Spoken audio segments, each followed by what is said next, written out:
lecture du discours budget. Alors, je vous le disais, le Premier ministre va donc définir les dépenses et les recettes du gouvernement. Donc, cette présentation du budget est l'événement donc de l'année financière. Je vous rends l'antenne, Valérie. Merci à Sylvana. Vous l'avez vu, les ministres et députés ainsi que le Premier ministre et la Speaker qui sont déjà à l'intérieur de l'hémicycle pour écouter dans quelques secondes maintenant la présentation du budget 2026-2027, le deuxième du gouvernement de l'Alliance du changement.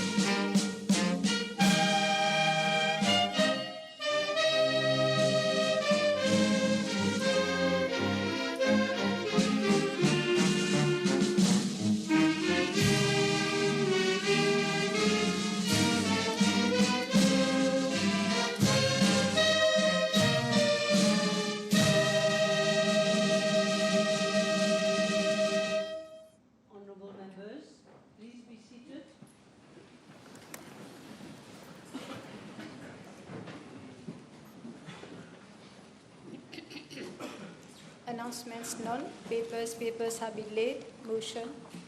Yes, Honourable Prime Minister. Madam Speaker, I move that all the business on today's order paper be exempted from the provisions of paragraph 2 of Standing Order 10. Yes, the question is that all the business on today's paper be exempted from the provisions of paragraph 2 of Standing Order 10. Those in favour say aye. Aye. Those against say no. The ayes have it. Statements by ministers none. Public bill, first reading. Yes, Honourable Prime Minister. Madam Speaker, I move that the appropriation 2026-2027 Bill number 9 of 2026 be read the first time. Yes, motion is seconded. Honourable Deputy Prime Minister seconds the motion. Bill, second reading.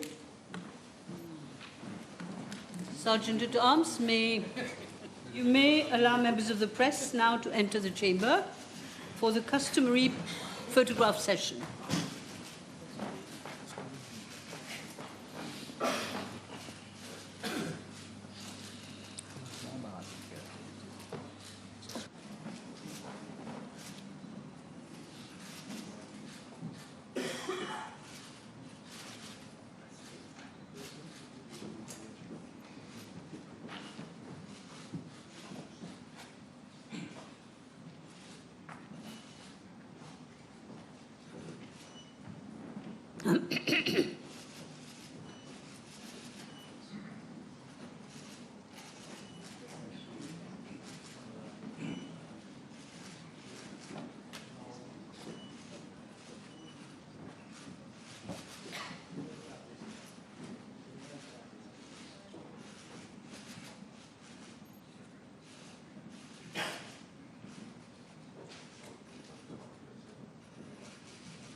Thank you.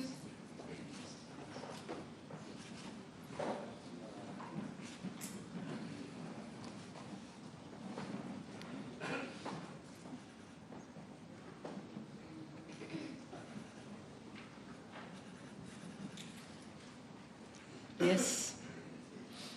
Yes, Honourable Prime Minister. Madam Speaker, I move that the appropriation 2026-2027 Bill on number 9 of 2026 be read a second time. Madam Speaker, you can't go back and change the beginning, but you can start where you are and change the ending.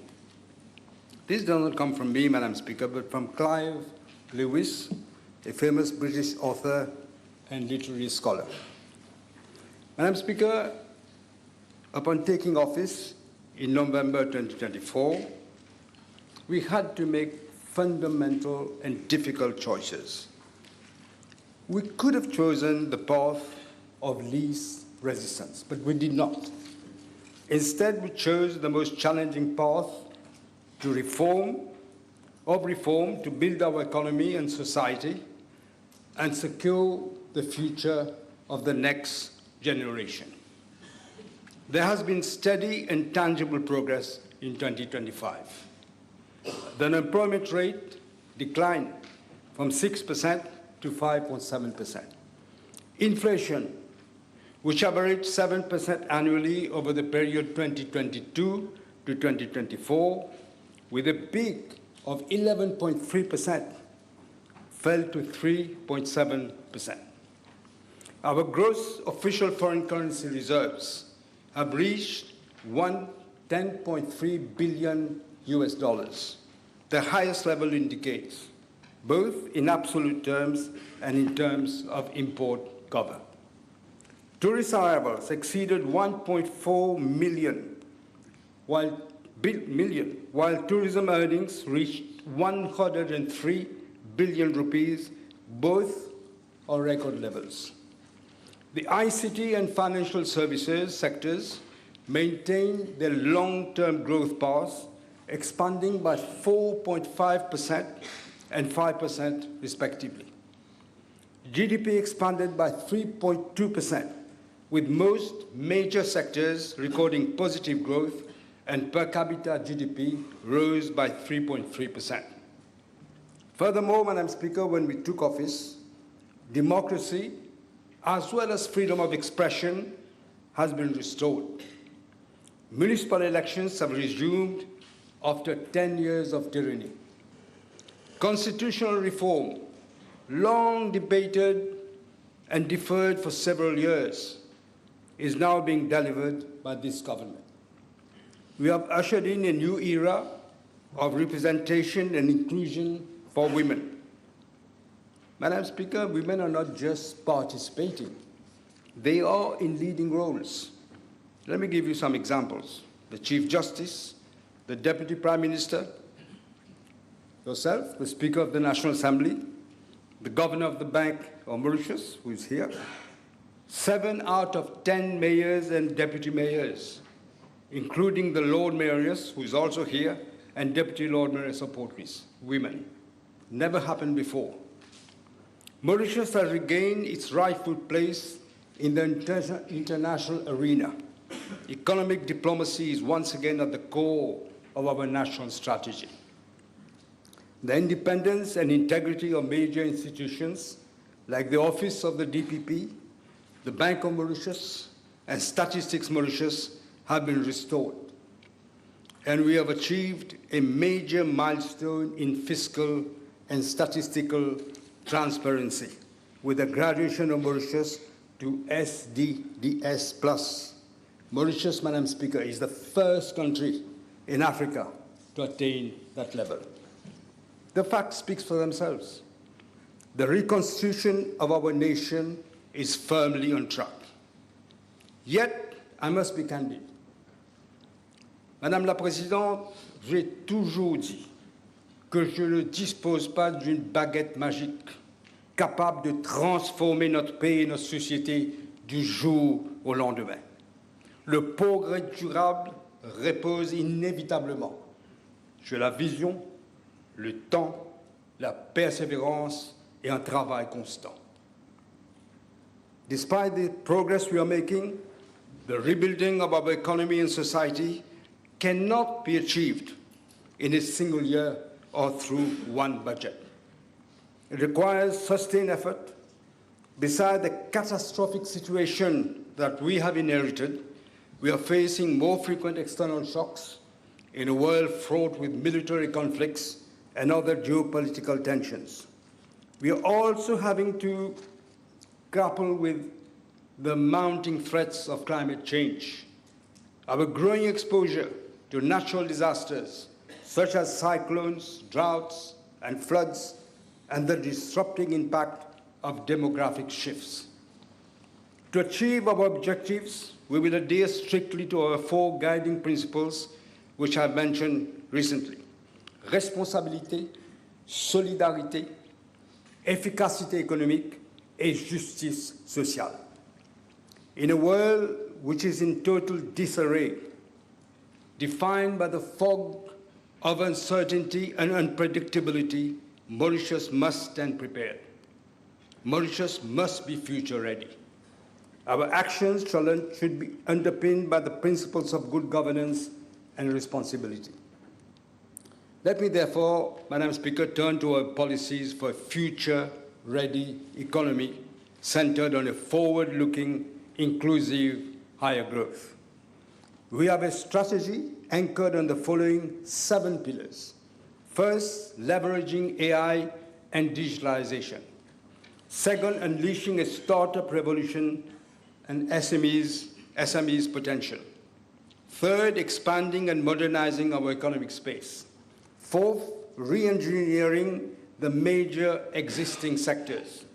Fifth, unleashing the potential of our blue economy. Sixth, addressing investment constraints. I will speak about our strategy on AI and digitalization. The AI revolution must not be something that happens to Mauritius. It must be something that Mauritius prepares for, participates in, and benefits from. This is why government is acting on 3 fronts. First, following my request to the Prime Minister of India, Shri Narendra Modi, at the recent AI Impact Summit in New Delhi, he used his good offices so that Mauritius could benefit from the participation in Google's America-India Connect initiative. This is a major international subsea connectivity that can add a new layer of resilience to our existing submarine cable systems and therefore strengthen strategic routes towards South Africa, India, and Singapore. Second, we are positioning Mauritius as a trusted base for AI and cloud services. Government is engaging with leading American and European AI and cloud companies to explore opportunities for the AI infrastructure and AI-enabled services serving Mauritius, the Indian Ocean, and the SADC region. Thirdly, and most importantly, we are investing in our people.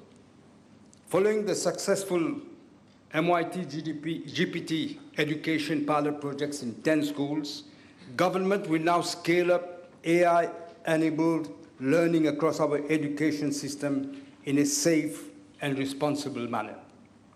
Over the next year, all 8,000 secondary school teachers in Mauritius will be trained and enabled with access to a personalized AI teaching tool to support them in lesson preparation, classroom teaching, assessment, feedback, and student support. In parallel, 12,000 grade 9 students will be supported with access to AI-enabled learning tools. Government will also undertake carefully designed pilot projects across all the grades in both secondary and primary schools to ensure that AI is deployed safely, responsibly, and effectively in education. This is how we will begin transforming education for a generation of AI-native students already growing up in our schools. Government, together with the private sector, will also train 25,000 Mauritians in practical AI skills over the next year, including developers, entrepreneurs, SME owners, professionals, and workers whose jobs are being transformed by AI. In addition, Madam Speaker, 5,000 public officers will be trained to use AI safely and responsibly to improve productivity and public service delivery. In total, 50,000 Mauritians will be enabled and trained in practical AI use over the next year. Our goal is clear, Madam Speaker. New skills, better jobs, stronger public service, and a Mauritius that is ready for the AI economy. With the collaboration of the Indian government, we will launch a Champion of AI program. The program is about developing and supporting a network of AI leaders who drive responsible AI adoption, training, and transformation across organizations. I am providing 25 million rupees for the establishment of a national AI learning platform. It will offer structured training and certification, as well as AI innovation startup programs to support youth entrepreneurship. I'm also providing for the upgrading of the digital interactive virtual assistant platform. Madam Speaker, as we promote AI, we must also retain firm oversight and control over its development and use. Government will issue a national artificial intelligence guideline for governance and responsible use of AI in higher education and civil service. I'm providing 13 million rupees for a cyber forensic lab to strengthen investigative capabilities, a national cybersecurity survey to assess preparedness and improve resilience, setting up information security management systems across the whole of government. Madam Speaker, the second pillar is about unleashing a Mauritius startup revolution, key to democratize our economy, open new doors for innovators, empower them to turn their ideas into jobs and opportunities. We will bring about a Mauritius startup revolution by creating a strong ecosystem comprising of a dedicated startup act, a hub at the upcoming special economic zone at Côte-d'Or, a high-level public-private startup council to oversee implementation and coordination, an accelerator scheme at the EDB, a digital patent management system, a dedicated startup labor framework that draws on international best practices, and an income tax holiday of 10 years for startups applicable from the day they start operations.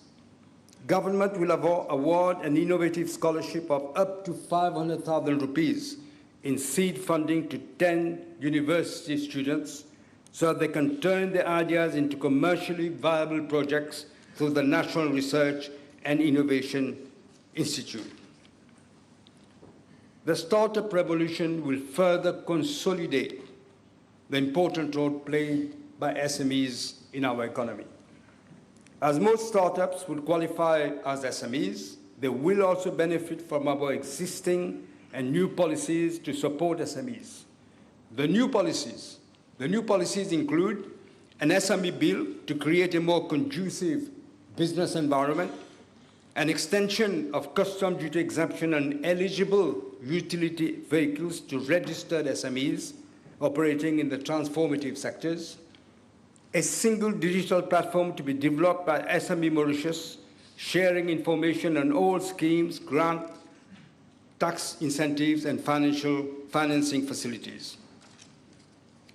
Madam Speaker, to be future ready, our economy must also be more diversified, with robust new industries providing much wider investment space and opportunities for local and foreign entrepreneurs. A new high-tech special economic zone is being set up on the 83 arpents of land at Côte-d'Or. This also follows my participation at the recent AI Summit in New Delhi. Infrastructure works for the SEZ at Côte-d'Or are being completed, and an SEZ incentive scheme is being implemented. We expect the SEZ to attract significant high-impact investment in AI, digital sectors, and advanced manufacturing over the next 5 years. This, Madam Speaker, will give the major boost to our export sector. Government is hereby setting up an ambitious target of increasing exports of goods from US dollars 1.5 billion today to $3 billion within the next 5 years. As part of the master plan to modernize the port, enhance its competitiveness, and transform Mauritius into a premier port in the region, government is implementing the Island Container Terminal project. This high-impact project, worth $1 billion is being undertaken under a G2G arrangement with the Government of India. The Mauritius Ports Authority will provide a second license to an international operator for container handling, bunkering, and transshipment. In addition, Madam Speaker, the Mauritius Ports Authority and the Cargo Handling Corporation Limited have already embarked upon the implementation of a series of strategic projects representing a total investment of around 7 billion rupees. Government is also considering a new project of a 41 arpents adjoining the cruise terminal. This project will cut across most key sectors of our economy, from residential to tourism, to commerce, entertainment, and leisure, to the digital finance center, among others. Together with the harbour bridge, it will be a major urban regeneration project. We are, Madam Speaker, investing 2.7 billion rupees to expand, modernize, and enhance efficiency and effectiveness of our airports. We are putting in place a digital border control system comprising biometric e-gates to reduce waiting time for passengers at the airport and to strengthen border security against threats such as identity fraud, terrorism, and organized crime. A well-connected island is a must for the development of our nation. To this end, it is imperative that we have an interconnected road network from the north to the south and from the east to the west. Government is therefore providing 2 billion rupees for the M4 motorway project connecting Forbach to the airport, which will further open up access to the villages in that corridor and provide economic opportunities. Madam Speaker, capitalizing on waste to create wealth is clearly a game changer, with huge benefits for the economy and for society in general. It is turning cost into value and liabilities into assets. I am therefore providing 150 million rupees for a program to strengthen national waste management from a circular economy perspective. We will also introduce a circular economic bill and set up a strong regulatory framework for waste-to-wealth activities.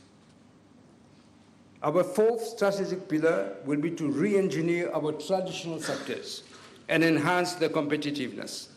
To address the challenges faced by our manufacturing sector, government is actively working on an innovative industrial policy. An industry bill will be introduced to provide for a modern legislative architecture to rebuild the country's industrial and export base and reposition Mauritius as a globally competitive manufacturing hub and export platform. I now turn to agriculture. To increase sugar production to attain the target of 250,000 tons by 2030, I'm providing 100 million rupees yearly over the next 3 years for the rehabilitation of 500 hectares of land owned by small and medium planters. To enhance the production of tea, a grant of 50% of replantation costs up to a maximum of 25,000 rupees per arpent will be made available to small tea growers. This should result in an increase in the production of tea by 50% by the year 2029. To promote agroforestry, while building climate resilience for our forest, a forest bill will be introduced. An agroforestry project will be implemented, and this will act as the resource center for researchers and farmers while producing safe foods for the local market and further strengthen our food security. And to further boost our agricultural sector, government is investing to increase livestock production. Madam Speaker, I'm providing 45 million rupees for upgrading of farm buildings, goat production, farms, and scale-up cattle and sheep reproductive farms to increase the supply of breeding stock. 75 million rupees to subsidize the purchase of animal feed by breeders, 27 million rupees under the Livestock Development Scheme for incentives for purchase of animals equipment and assistance for veterinary services. 50 million rupees for the construction of a modern, state-of-the-art veterinary hospital. I now turn, Madam Speaker, to our policies to consolidate the banking and financial sector, services sector. We are accelerating our policies to adapt to fintech and digital finance while strengthening resilience and regulatory oversight. Our immediate priority is to consolidate the reputation of Mauritius as a trusted international financial center and to ensure full readiness for the 2027 mutual evaluation by ASAMLab. To this end, a national crime agency will be set up to, among others, to consolidate and strengthen investigations into serious fraud, corruption, money laundering, and complex transnational crimes. Secondly, the Mauritius Police Force will deploy specialized investigative tools to support investigations involving virtual assets, financial crimes, and forensic accounting. Thirdly, the Computer Emergency Response Team of Mauritius, CRTMU, will establish a national fraud reporting and response mechanism to better protect citizens and businesses from cyber fraud and scams. And fourthly, the Bank of Mauritius will roll out a threat intelligence sharing platform to facilitate real-time exchange of cybersecurity intelligence among banks. At the same time, we are laying the foundation for the next generation of financial services by introducing clear rules for the issuance of an investment in stable coins and the tokenization of real-world assets. In the same vein, an open banking framework will be introduced to enable the secure sharing of customer financial data between licensed banks, virtual asset service providers, and authorized fintech providers. Madam Speaker, our banking legislations date back to 2004. Over the past decades, the banking sector has changed beyond recognition. Our laws, therefore, must keep pace. To this end, I will introduce before the end of this year a new Bank of Mauritius bill, a new banking bill, and an appropriate resolution regime. These three pieces of legislation will strengthen governance, sharpen prudential regulation and supervision, enhance consumer protection, and bolster financial stability while fostering innovation in the delivery of financial services. Madam Speaker, I will now outline policies for our construction industry. Our construction industry must evolve in lockstep with our energy and environmental imperatives. Buildings should increasingly function as power producers and not merely as power users. We are therefore amending the relevant legislation to enforce a green building code. I now turn to the tourism industry. The tourism industry is performing well, but there are new, powerful global trends and exigencies facing the industry, challenging our traditional model.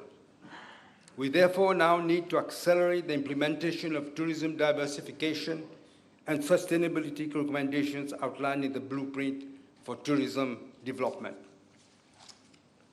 Protecting our lagoons, our beaches, biodiversity, and natural resources must remain at the heart of our tourism strategy, while supporting the development of new tourism experiences beyond the traditional coastal model. Greater emphasis will be placed on a nature-based tourism, cultural tourism, wellness tourism, and community tourism, ensuring that growth is both environmentally responsible and economically inclusive. The uniqueness of Rodrigues as a tourist destination will be preserved and at the same time further enhanced through the construction of the new runway. In line with our objective to diversify the tourism product and increase local participation, government will support the development of eco-integrated tourism villages across different regions of Mauritius, and these villages will showcase the country's cultural heritage, local cuisine, handicrafts, history, agriculture, and natural attractions while offering visitors authentic experiences beyond the traditional resort environment. This will also encourage tourists to discover the interior of the island and spend more time with local communities, creating new economic opportunities outside the traditional tourism zones. To support this transformation, increased investment in destination marketing will be essential. Mauritius will continue to strengthen its presence in traditional markets while expanding its reach in emerging markets with high growth potential. Promotional campaigns will place greater emphasis on the island's unique culture, sustainability initiatives, ecotourism experiences, inland attractions, and authentic Mauritian way of life. By repositioning Mauritius as a diverse, year-round destination, offering much more than sea, sun, and sand, the country will attract high-value visitors, increase average visitor spending, and reinforce its competitiveness on the global tourism stage. Madam Speaker, I'm allocating 1 billion rupees to support this tourism policy transformation, including 490 million to the MTPA. I'm also providing for the revamping of the École Hôtelière Sir Gaëtan Duval in order to address both shortages and skills gap in the tourism sector. We will introduce a digital system to enable all non-citizens to apply for an e-visa prior to traveling to Mauritius, and thus again reduce queues at the arrival terminal and also consolidate national security. Madam Speaker, I now turn to our policies to usher in a new era of development for the creative industry, making it another key pathway to higher levels of investment and growth. We are putting artists first. We are amending the appropriate legislation to give them the proper recognition as cultural workers. Government will promote the establishment of an artistic and cultural hub. That hub will house a national museum bringing together collections currently scattered across our islands under one roof. It will comprise an artistic and cultural zone and an interpretation center. The hub will be implemented with private sector participation. We will put in place a one-stop shop to deliver permits for events. They will have to deliver the permits within 15 days. A creative arts and cultural development program will be launched, backed by an initial allocation of 30 million rupees from the Little Funds, and this program will support artists at all levels to create, perform, and access new markets. The Ministry of Arts and Culture will initiate preparations for the hosting of a Biennale de l'Océan Indien in September 2027. This event will serve as the regional platform for artistic exchange while boosting the visibility of our local artists. Government will also strengthen cultural assets. To this end, we will undertake a complete rehabilitation of the National History Museum at Mayberg, which will be financed from the proceeds of the National Lottery for a total amount of 100 million rupees. I'm also earmarking 124 million rupees over 3 financial years for the upliftment of the Le Monde cultural landscape to enhance visitors' experience. A new vehicle dedicated to the rehabilitation, management, and promotion of heritage sites will be created, and government will mobilize additional funding both locally and from friendly countries to ensure professional management of heritage sites. We will also revamp the National Heritage Fund to improve its regulatory functions and oversight mechanisms. Madam Speaker, now come to the 5th pillar, which is about unleashing the potential of the blue economy. There is no doubt that the economy that will be under the stewardship of our children and their children will be dominated by the blue economy. We must therefore set the stage today. Research is the foundation we build today to create future prosperity. We are investing to make oceanic research a growing sector in its own right, driving marine innovation and jobs. An international center for ocean studies will be set up at the University of Mauritius. The National Research and Innovation Institute will coordinate the research functions currently undertaken by the Mauritius Oceanography Institute and the Albion Fisheries Research Center. To support oceanic research, a comprehensive regulatory framework for hydrography, the mapping and measuring of our seas, seabed, and coastal waters will be formulated. And a Mauritius Ocean Technology Incubator will be established at this institute. Madam Speaker, as regards our fisheries sector, I'm providing for the expansion of semi-industrial feed expansion and artisanal support to transition traditional fishers to high-yield waters.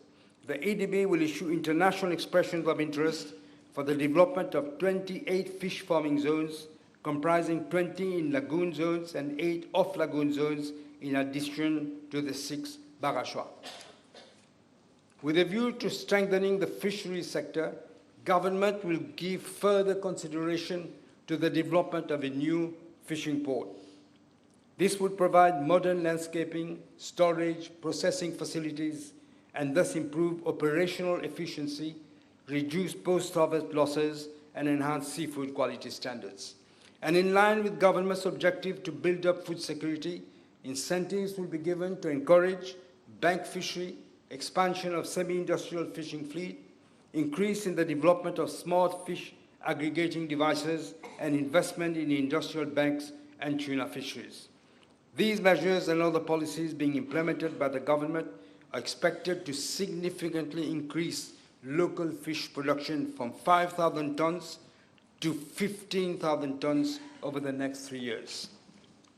Government will implement a dedicated program to accelerate the production of high-value aquaculture species and seaweed farming for domestic and export markets. The program will support both large-scale commercial investments and SMEs through access to seed stock, technical assistance, financing, demonstration farms, and market development support.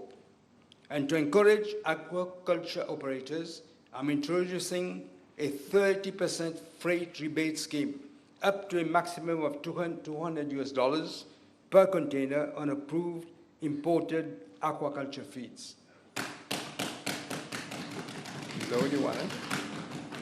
I'm also allocating 41 million rupees for the immediate construction of 2 new high-capacity hatcheries at the Albion Fisheries Research Center.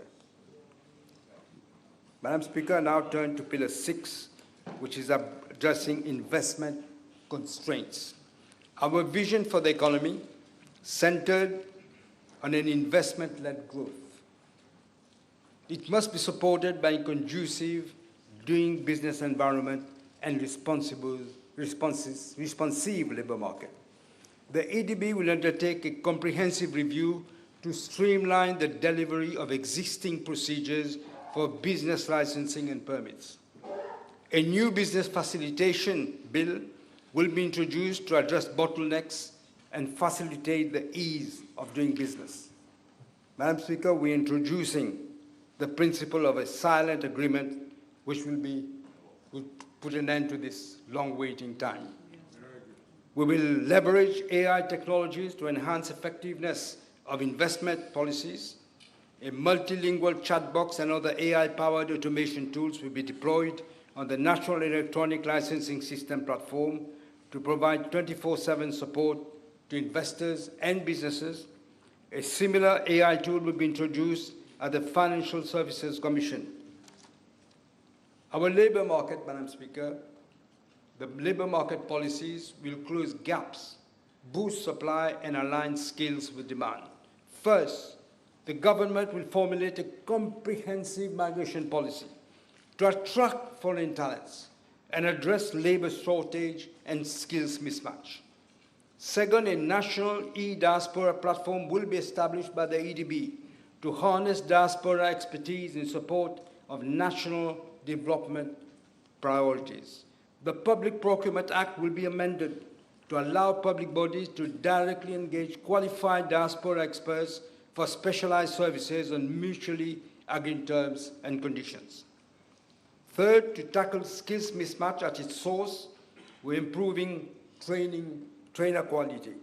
The Mauritius Qualification Authority, MQA Act, will be amended to make it mandatory for the registration of all trainers at the technical and vocational education and training. And it has to be based on competency, teaching skills, and industry experience. Fourth, micro-credentials will be integrated in national qualifications framework to enable rapid, just-in-time upskilling, reskilling, and to better match training to labor market research needs. Fifth, the HRDC will launch a skills interface platform to coordinate employers, training providers, and government in priority sectors. It will also commission sectoral and national skills intelligence for these same sectors. Sixth, to encourage enrollment in training programs, we are increasing training monthly amounts as follows. For the National Skills Development Program, from 8,000 to 10,000 for unemployed trainees up to diploma level. For the graduate training for employment skills, the total support will be raised from 100,000 rupees to 120,000, with a cap of a monthly stipend raised from 10,000 to 12,000. Madam Speaker, there are challenges that are weighing heavily on the well-being of our people. We need to deal with them squarely and meaningfully, as the concerns of our people are the priorities of this government. I will now present 4 flagship projects. Flagship 1, Purchasing Power Shield. The first of these flagship projects is the Purchasing Power Shield to halt and reverse the erosion of the purchasing power, especially for low and middle income families. Where the market fails, government should intervene and lead. As pledged in our government program, the State Trading Corporation will bulk purchase essential consumer goods to lower living costs. These products will be sold nationwide with capped profit margins, resulting in a significant price reduction on a large number of essential consumer goods. Following the establishment of the Price Stabilization Fund of 10 billion rupees announced in last year's budget, I'm again providing a contribution of 2 billion rupees in this budget. We are also extending subsidies to more consumer goods. They include corned mutton, corned beef, canned tuna, infant food, macaroni, black lentils, red beans, and luncheon meat. The new lower prices will be effective as from the 1st of July of this year. A new law to crack down on abusive pricing, as well as a clear framework for parallel imports, will be introduced. Government will review the framework for the retail sector, including trade fairs, shopping mall practices, and hawker issue. An e-commerce bill will be introduced.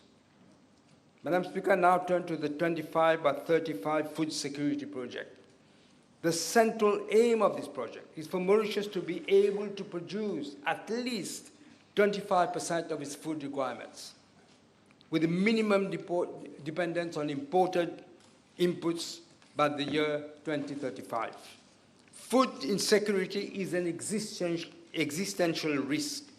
It is a serious threat, Madam Speaker, to the well-being of our people, and we are therefore confronting it now. We are amending the Food and Agricultural Research and Extension Institute Act of 2013 to empower the Institute to implement and deliver the 25/35 food security flagship project in a coherent and holistic manner. We will also introduce a food security and nutrition bill, promote contract farming, double the amount of land devoted to food production to 25,000 arpents by 2035, and fast-track the recruitment of foreign labor across all skill levels in agriculture. STC will also invest in a national food reserve storage facility to increase the reserves of grains, pulses, and other essential commodities. The third flagship, Madam Speaker, aims at improving water access for everyone. I'm allocating this year 175 million rupees to provide some 11,000 households with facilities such as tanks and fittings for continuous water supply. And at the same time, we are investing in the long-term sustainability and resilience of our water system. I'm earmarking 6.4 billion rupees over the next 3 years to expand the national water catchment capacity and improve the water delivery system. Construction of the Rivière des Anguilles Dam is at last scheduled to start later this year. In addition, there will be an investment in the drilling of 20 more boreholes, pipe replacement, and the construction of 15 more containerized pressure filtration units. The fourth flagship project is about building energy-secure Mauritius with a clear goal to achieve 60% of renewable energy mix by 2035. Our strategy is anchored in expanding storage capacity, inclusivity, efficiency, and grid stability. The CEB has invited bids for 220 megawatts of solar PV generation integrated with battery storage. Under the new net metering arrangements and the carbon neutral schemes, households and businesses are further incentivized to invest their own renewable energy projects. To enhance the inclusiveness of our renewable energy policy, the CEB will transfer ownership of the solar PV kits installed on the rooftop of 1,000 beneficiary households, enabling them to benefit from 100% of electricity generated compared to 50% currently. These families will benefit more savings on their monthly electricity bills. The CEB will increase its feed-in tariff payable to households exporting to the grid by 15%. That is from 4.20 rupees to 4.83 rupees per unit. This will allow beneficiaries to reduce their net monthly electricity bill further. To accelerate the deployment of rooftop solar photovoltaic systems paired with battery storage for all segments of our society, eligible households will be provided a grant of 25% of the cost of acquisition of a rooftop solar PV.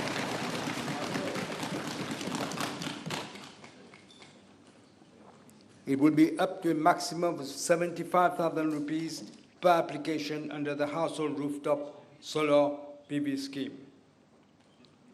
Madam Speaker, I now turn to our social policies and how we will shape them to empower our citizens to play still more positive role and a proactive role in our inclusive society. Families are the bedrock of a stable and prosperous society. We are therefore adding building blocks to the new social compact we set out last year with a focus on families, more particularly low and middle income families.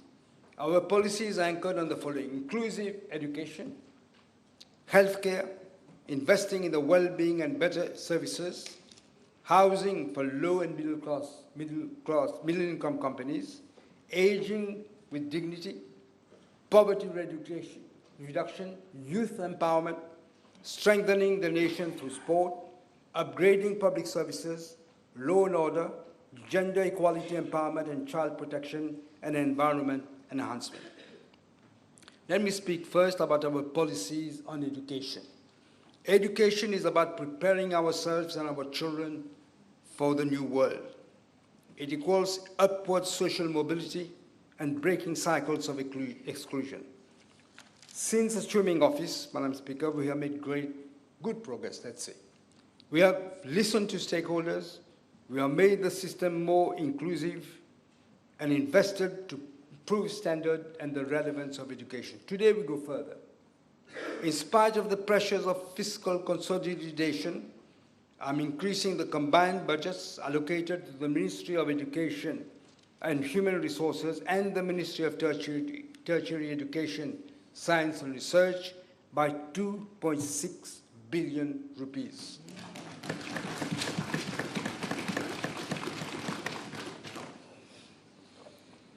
Our deep conviction is that no child should be left behind. Guided by our values of equity, dignity, and opportunity, we are therefore further strengthening the foundation program, an effective, inclusive approach that ensures every student can live up to his or her full potential. I'm allocating 133 million rupees for the acquisition of textbooks and learning materials and the setting up of 3 new MITD multi-sector training centers to deliver the foundation practical programs for children in grades 7 to 9. To the same end, government is coming up with the basic literacy and numeracy programs for grade 1 and 2 to address learning gaps at an early stage. The special education needs, SEN, is yet another sector where this government's compassion and inclusiveness policy converge. I'm therefore providing for the creation of a specialized early intervention unit in primary schools for children aged 3 to 5, recruitment of occupational therapists, speech therapists, and physiotherapists to be posted in SEN institutions, acquisition of specialized equipment and upgrading of classrooms, an increase of 20% in seasonal fee for specialist support services attending SEN, additional SEN regional development centers. Madam Speaker, in regards to secondary education, government will introduce a technical education applied pathway in grades 10 and 11. It will provide practical, competency-based subjects aligned with the labor market needs and help reduce disengagement and dropout risk. To tackle bullying in our schools, I'm providing 10 million rupees to roll out an anti-bullying campaign in all our schools. I now turn to our policies and measures for the tertiary education sector. Our national strategy for higher education, science and research 2025-2035 is centered on transforming Mauritius into a globally connected, innovation-driven knowledge economy. To put our tertiary education system firmly on that path, a new framework will be introduced to allow world-class universities to operate domestically with full university status from day one. A centralized Study in Mauritius portal will be launched to streamline and facilitate the application and admission process for domestic and international students. Foreign students will be allowed to take up an employment on a part-time basis for up to 30 hours a week during school holidays instead of the 20 hours a week it is now. Foreign graduates will be encouraged to remain in Mauritius and contribute to the development through post-study work visas. This is to address the skills gap. I'm also making provision for the organization of higher education fairs in targeted countries by the Ministry in collaboration with the Economic Development Board and our embassies and consulates. And lastly, an online student visa is being developed on the National Electronic Licensing System of the EDB. Government will also invest to upgrade the learning environment. I'm therefore providing 824 million rupees for the improvement and expansion of infrastructure and amenities in schools from pre-primary to tertiary. This is the crucial investment in forming confident, responsible citizens who will be proud of their schools and the country. Madam Speaker, I now turn to healthcare. The provision of free, high quality and accessible healthcare will always be a priority for this government. Government spends billions of rupees of taxpayers' money every year on healthcare. Yet we witness a dramatic deterioration in the health services under the previous government. We share the legitimate concerns of the population. We are not insensitive to the distress calls of our doctors, our nurses, and other healthcare workers who continue to serve under very difficult conditions. It is deeply concerning that during the period 2019 to 2024, life expectancy in Mauritius stagnated, while healthy life expectancy, according to WHO data, actually regressed. These adverse trends must now be urgently addressed through decisive, prevention-focused and outcome-driven reforms. Since November 2024, the Ministry of Health and Wellness has successfully started the reversal of the decade-long decline, putting considerable efforts and devoting a lot of resources to improve quality of service delivery in the public health care sector. But there is still a lot to do. Today, we are proposing further steps to address the concerns of patients and improve working conditions in the public health care system. I am providing for the recruitment of 2,220 medical and paramedical staff, including nurses. Our public health system has not coped up with advanced and novel treatment. To this effect, I'm launching a visiting doctor scheme with allocation of 40 million rupees to enable international high-caliber consultants and specialists to work in our public healthcare services in scarcity fields, thus avoiding the need to send patients abroad for treatment unless it is absolutely necessary.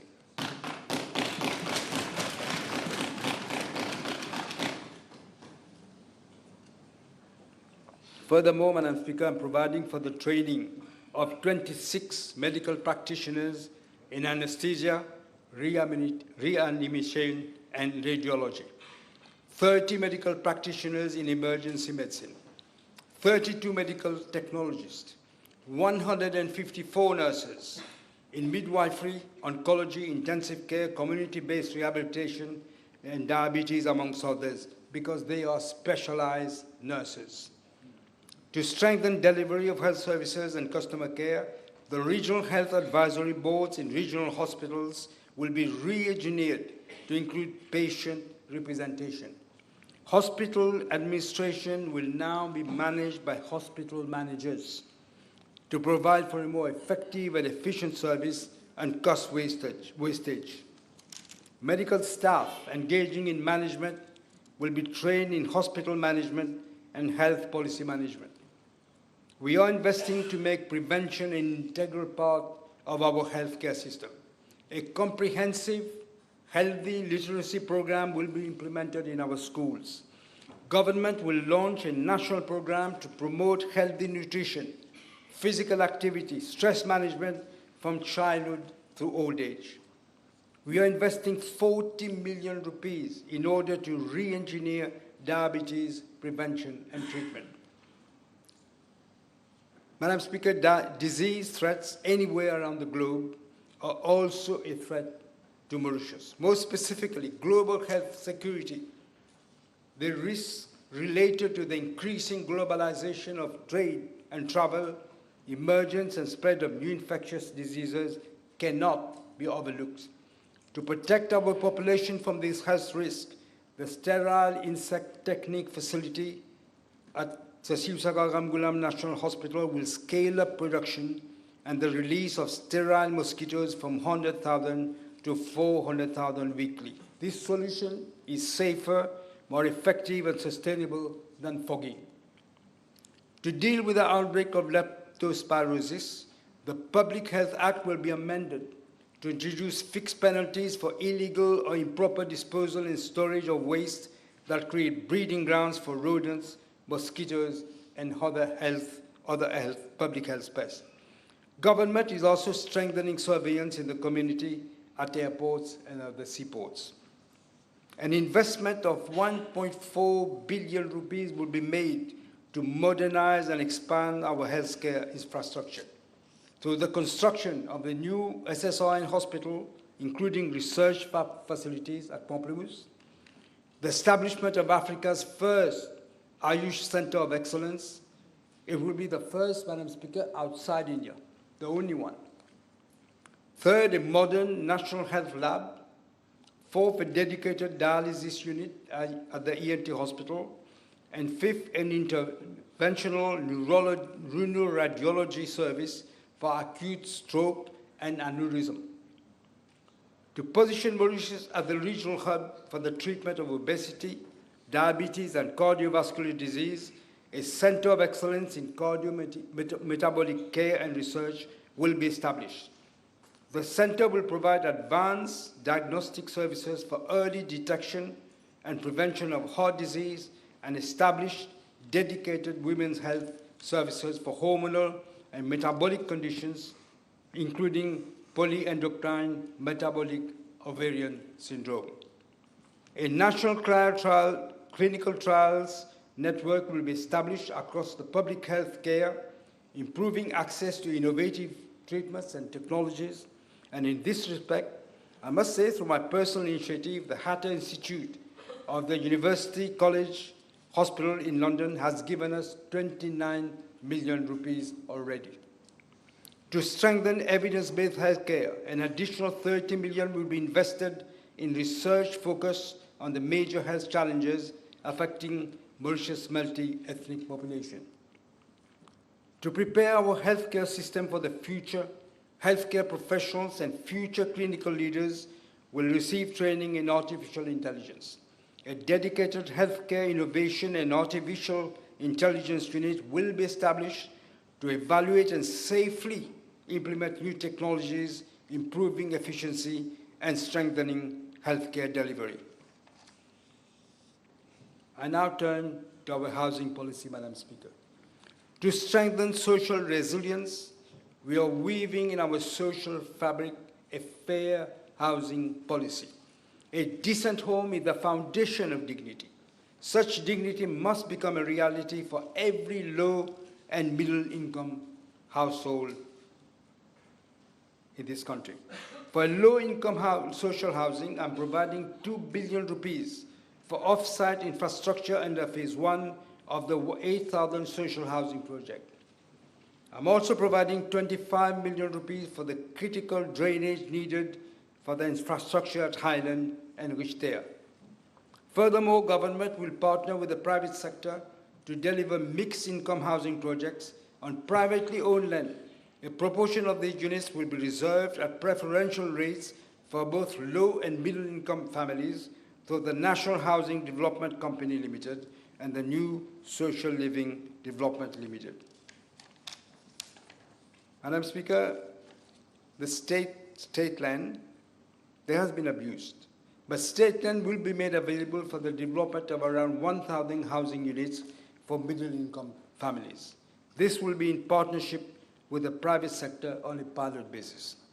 I'm providing 150 million rupees for the implementation of 100 service plots with essential infrastructure on a pilot basis for middle-income families. I'm also raising the threshold of first-time buyer exemption provided on registration duty. A first-time buyer acquiring a bare land will henceforth be exempted from registration duty on the first 3 million of the value of the property instead of 2.5 million it is now. Additionally, a first-time buyer acquiring an apartment or a house will henceforth be exempted on the first 6 million rupees for the acquisition price instead of the first 5 million. We are also correcting an injustice under this scheme. Currently, Madam Speaker, an owner of an agricultural land is not entitled to this benefit. Such individuals will henceforth also benefit from the scheme. Madam Speaker, government will no longer grant under the G+2 scheme leases authorizing the sale of apartments constructed on state lands and parliamentary, and will accordingly not authorize the sale of such apartments to foreigners.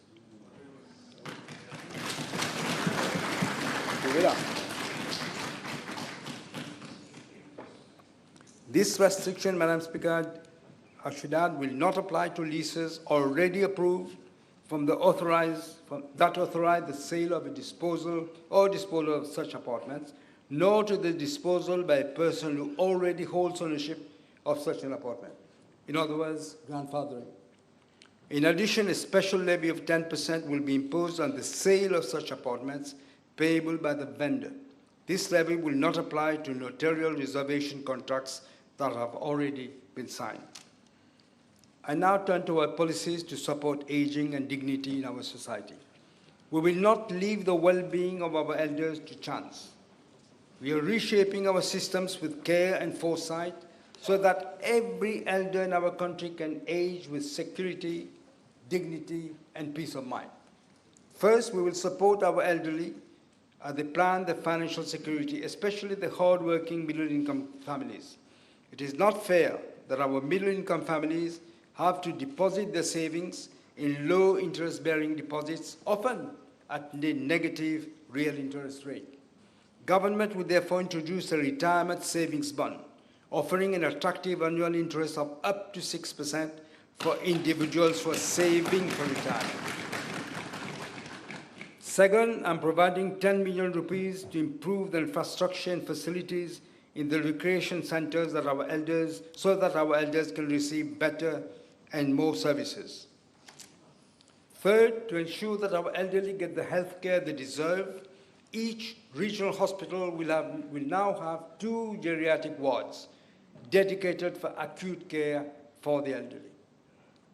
Madam Speaker, to ensure greater effectiveness of our policies to support the most vulnerable of our citizens, we are reviewing the poverty threshold for SRM to reflect the impact of rising prices. The threshold for eligibility under the SRM system will be raised from 14,000 rupees to 16,400 rupees as from the 1st of July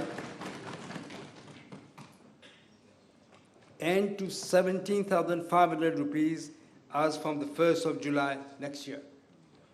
We will also review the disability allowance to improve fairness, efficiency, and effectiveness. For that purpose, a high-level technical committee comprising relevant ministries and experts will be set up and will be required to submit its report within its first 6 months. Madam Speaker, the National Initiative for Civic Education, NICE, was introduced in 2012 to promote a sense of national belonging, social cohesion, discipline, and intercultural dialogue. This is for our youth. Unfortunately, the previous government decided to put an end to it. I'm now making provision in this budget for these flagship national programs to be re-established under the aegis of the Prime Minister's office, demonstrating our resolve to invest in moral, civic, and physical development of our youth. I now turn to policies to strengthen social resilience through sports. Sport underlies unity, discipline, opportunity, especially from our youth. To support our athletes as they live their dreams and persevere in world competitions, I'm providing 110.5 million for the preparation and participation in 4 major international games: the Indian Ocean Islands Games of 2027, the Youth Olympic Game, the Commonwealth Game, and the African Games of 2027. We are also expanding access to quality sports facilities across our country. To this end, I'm providing funds for 2 new swimming pools, one each at Triolet and the other one at Flac, and the upgrading of Maurice Justin and Auguste Voller stadiums. In all, Madam Speaker, I'm allocating 1.2 billion rupees to the Ministry of Youth and Sports. I now turn to another crucial feature of our social compact, restoring the rundown buildings and facilities where essential public services are provided to our population.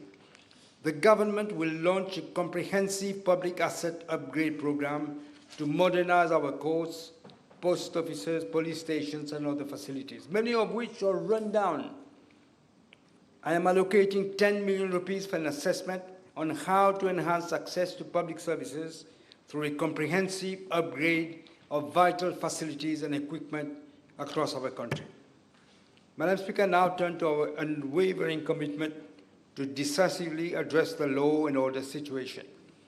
The Mauritius Police Force has a comprehensive strategic plan to address evolving security challenges. This includes drug trafficking, organized crime, gender-based violence, and road safety. Implementing this plan, therefore, requires significant investment. I'm therefore earmarking 14.2 billion rupees to uphold law and order. Second, government is providing 125 million rupees to modernize the fleet of vehicles and an additional amount of 531 million for the acquisition of equipment to strengthen the operational capacity of the Mauritius police force. Third, 200 million rupees is being earmarked for the setting up of the National Crime Agency, which will revolutionize policing in Mauritius. It will strengthen and entrench the independence and effectiveness of law enforcement in this country. Fourth, the Mauritius police force will restructure community policing to forge stronger trust between the police and citizens, with neighborhood officers maintaining direct contact with parents, with elders, and children to educate them on the devastating harms of drug abuse and related social issues. Fifth, the police, including the Special Mobile Force, will intensify preventive patrols, expand safe city surveillance, and launch targeted operations to crack down on larceny, illegal road racing, illegal betting, and public nuisance.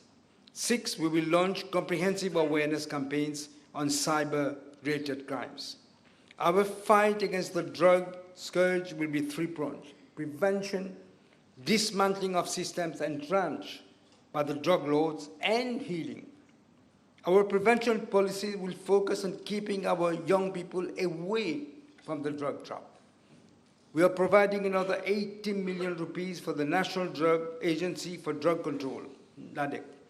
First, roll out a national awareness campaign to educate the public on the dangers of drug abuse and trafficking, and the legal consequences of drug-related offenses, and the treatment and rehabilitation services available.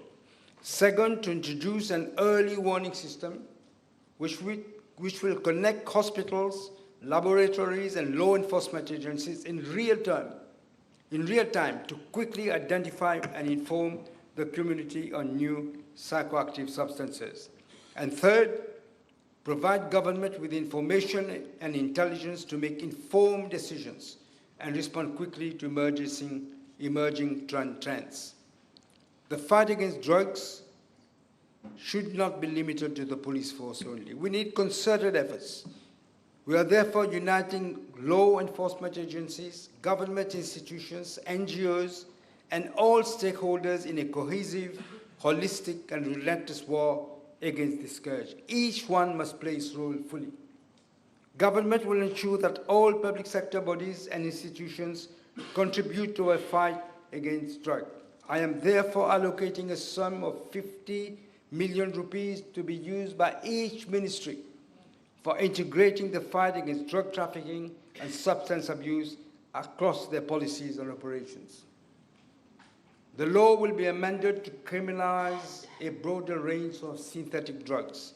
Regarding the use of cannabis, an island-wide consultation is currently being undertaken by NADEC, following which government will come up with a proposal.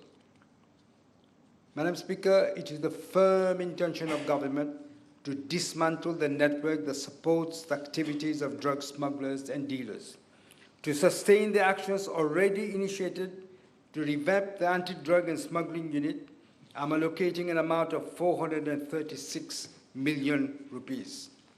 ADSU will further strengthen its operational capacity in collaboration with local stakeholders such as the MRA, NADEC, and FCC, and in cooperation with regional and international partners. Besides focusing on street-level dealers, ADSU will strengthen financial intelligence and use advanced analytics to track suspicious financial flows with a view to eliminating drug trafficking networks at their source. ADSU will also be provided with additional tools and equipment to improve surveillance and detection, including the deployment of drones. Government is increasing the incentive given to ADSU officers because their duty involves significant inherent risk.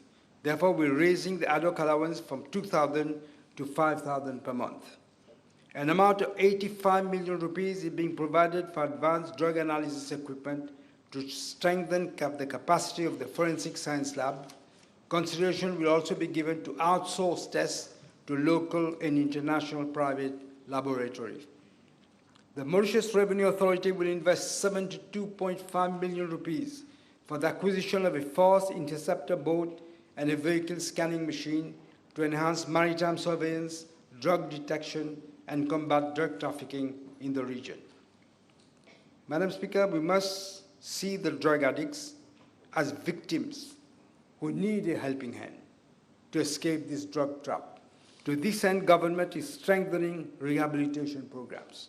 First, NADEC, in collaboration with the Ministry of Health and Wellness, will roll out a national prevention and rehabilitation program to ensure a coordinated and comprehensive care approach encompassing prevention, harm reduction, treatment, rehabilitation, and social integration. Second, the Ministry of Health and Quality of Life is converting one wing of the old Flagship Hospital into a rehabilitation center to provide therapeutic and support services, including family and group therapy, cognitive behavioral therapy, emotion management, sports, music, and life skills development. A 24/7 national drug hotline will be established under the NADEC to provide immediate assistance, counseling, and referral services for individuals as well as families who are affected. Madam Speaker, I now turn to the judiciary. The judiciary plays a pivotal role in upholding the rule of law, safeguarding constitutional rights, and ensuring the effective administration of justice. To enable the judiciary to fulfill its mandate efficiently and effectively, we are taking the following measures. First, we are providing 15 million rupees for the appointment of additional court officers, administrative and technical staff. Consideration will be given also to the alignment and equivalent of posts within the judiciary. Second, the former Supreme Court building will be revamped, and there will be a study to see whether it can be converted into the final new court of appeal, but it has to be studied. We are also upgrading all the court buildings. Third, the law will be amended to provide for new procedures to ensure for the early disposal of minor criminal matters. We will be establishing a criminal court to expedite hearings when the defendant has pleaded guilty to reduce backlog in other courts. Fifth, an e-judiciary platform will be set up to strengthen the resilience of the justice system, ensure continuity of judicial services during emergencies, enhance data security, and improve management and strategic planning. Madam Speaker, Mauritius, as we all know, commands a vast exclusive economic zone. And we are increasingly exposed to illegal fishing, drug trafficking, and transnational crimes. To deal with these issues, our surveillance capacity will be stepped up. First, a national maritime information sharing center is being set up with the collaboration of the Government of India to improve surveillance, intelligence sharing, and interagency coordination. Second, an amount of 2.3 billion rupees is being provided to enhance maritime surveillance and reinforce our territorial integrity and economic security. Third, a coastal surveillance radar system, an offshore patrol vessel, 4 heavy-duty boats, and 4 light utility helicopters will be acquired for the police with the assistance of the Government of India, the Government of France, and the United States of America. To rebuild social resilience, we must promote gender equality and strengthen women empowerment. We must also protect every child from violence and abuse.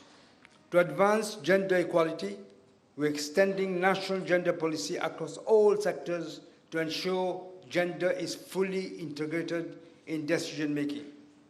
I'm therefore providing 5 million rupees for a dedicated incubator for women under the SME scheme. We will also legislate for a minimum of 25% female representation on boards of parastatal bodies. Women applying for loans will no longer need spousal consent. The appropriate law will be amended. A She Invest program will be set up to further promote women in research and innovation. Madam Speaker, there can be no equality without safety. Breaches of protection orders will become a criminal offense.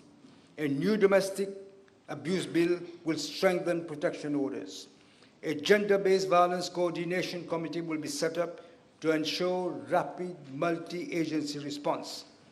Victims of gender violence will also be supported through training for financial independence, and to better protect vulnerable children, a new national adoption bill will establish a modern legal framework for adopting children while providing for the setting up of a dedicated adoption authority. I'm also providing for reinforcing the foster care advisory unit. The foster care regulations will be reviewed to establish a streamlined assessment for prospective foster parents and build a more robust network of qualified foster families across the island. I am providing 10 million rupees for new shelters, specialized caregiver training, and a halfway home. Madam Speaker, now turn to our policies to secure environmental sustainability. This is central to our new social compact and efforts to build resilience. As the small island, Mauritius faces acute climate change risk. While we cannot halt global warming, we must take responsibility to adapt and protect our people and our economy. I'm therefore earmarking 4 billion rupees under the Coastal Erosion Adaptation Program. Over the next 5 years, more than 11.5 kilometers of severely eroded shoreline will be rehabilitated across, as I said, 17 priority sites around the island.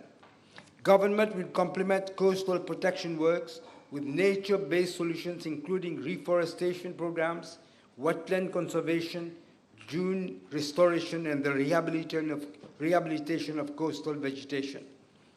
I am providing for the development of a national shoreline management strategy.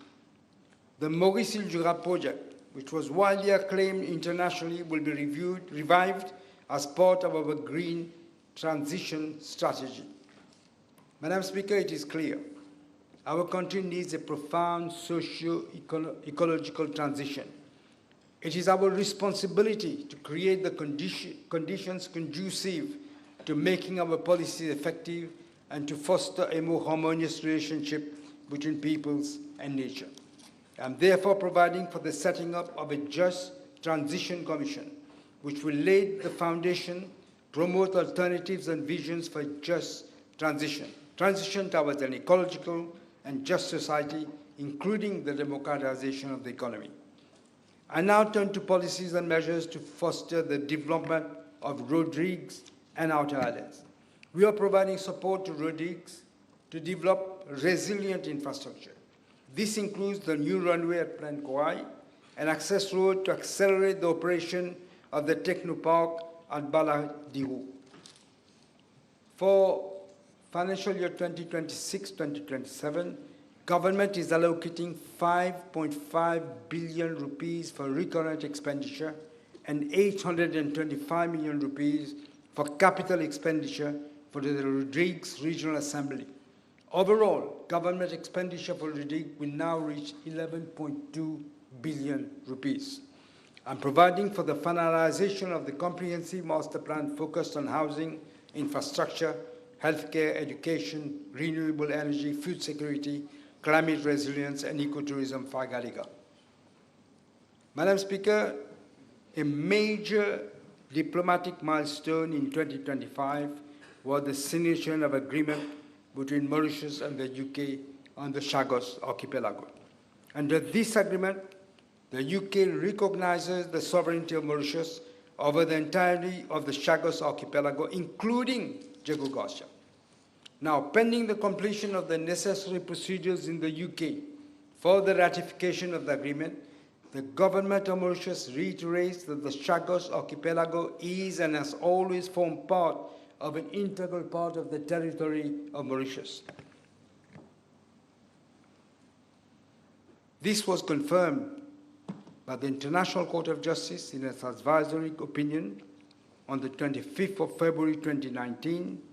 the United Nations General Assembly Resolution 73-295, and the word of the 18th of March 2015 of the arbitral tribunal set up under the UN Convention of the Law of the Sea, in the case which I had initiated against the UK government. Mauritius is thus the only state lawfully entitled to exercise sovereignty over the Chagos archipelago. Because of the delay of the UK to ratify the agreement, we are short of around 10 billion rupees in this budget, Madam Speaker. However, as I said, we won't just stay and wait, but I'm confident that the final solution will soon be found. I now come to the imperative of fiscal consolidation. We are rebuilding the kind of resilience that was handed over to the country in 2014 when I was at the helm. A debt to GDP below 60%, a budget deficit of 3% of GDP. It was an ideal, prudent economic management that we need to rebuild now. Both ratios were in line with the OECD norms and that of the European Union. From 2014 to 2024, that legacy has been totally destroyed, abused, I should say, and mismanaged, to the point that the country ended up with a 9.3% budget deficit and nearly 90% of debt to GDP ratio in the financial year 2024-2025. This fiscal situation is now the major constraint to our development, and it is not something that can be reversed overnight. However, I can reassure the House that our resolve to rebuild fiscal resilience is unwavering. We are continuing our task of fiscal consolidation with the conviction that we will succeed. We must succeed. We owe it to the next generation. Let me stress that despite severe external shocks, we are pursuing fiscal consolidation, not austerity. The arithmetic is clear. Madam Speaker, you don't have to be a rocket scientist to understand this. When expenditure exceeds revenue, deficits automatically rise, borrowing increases, and of course debt rises. But the laws of economics are more complex. With higher interest rates, debt servicing rises, and this debt is now placing a significant pressure on our fiscal space. In the budget 2025-2026, interest rates alone reached 26.9 billion rupees, accounting to 10.7% of total government expenditure. Many people don't realize this. It's not just debt, it's the interest that you have to pay.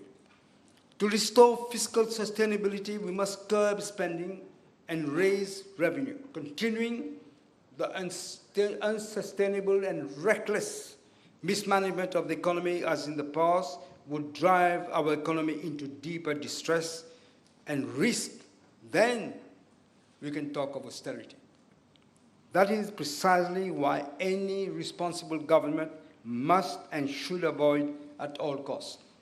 The bulk of fiscal adjustments must be on reducing or even eliminating waste, while maintaining government transfers that are absolutely necessary to protect the most vulnerable. Our plan is to put more emphasis on expenditure reduction and control, while of course maintaining growth and increasing growth. A steering committee on public sector efficiency to identify areas of duplication, inefficiency, and wastage will be chaired by me.